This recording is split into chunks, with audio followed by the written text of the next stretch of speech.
Corrupted হয়ে পড়ছে। যে যেখানেই যাচ্ছে না কেন তারা আর অনেস্ট থাকতে পারছে না। আমরা দেখতে পাচ্ছি। আমরা যে জিনিসগুলো মিডিয়ার মাধ্যমে দেখেছি বা হচ্ছে ছাত্র উপদেষ্টা তাদের পিও বা এপিএস এদেরকে মানে বহিষ্কারও করেছে। পদ থেকে তাদেরকে অব্যাহতি দিয়েছে এবং দুদক তাদেরকে তলব করেছে, তাদের বিচার কার্যক্রম চলছে। এটা তো আমাদের আসলে এটা আমাদের হৃদয়ে রক্তক্ষরণ হয়। এমন জাতীয় আচরণগুলো আমরা মোটেও দেখতে প্রস্তুত ছিলাম না।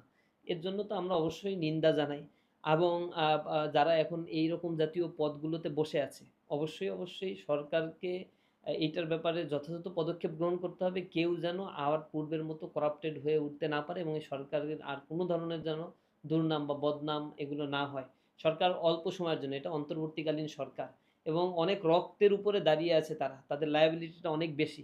এখান থেকে মোরালি যদি তারা করাপ্টেড হয়ে পড়ে, তাহলে এই ছাত্র জনতার এই বিপ্লব যেটা হয়েছে, এই ব্যাপারে আসলে আমরা যেমন মর্মাহত হব, দেশের সাধারণ মানুষ, ছাত্র জনতা সবাই মর্মাহত।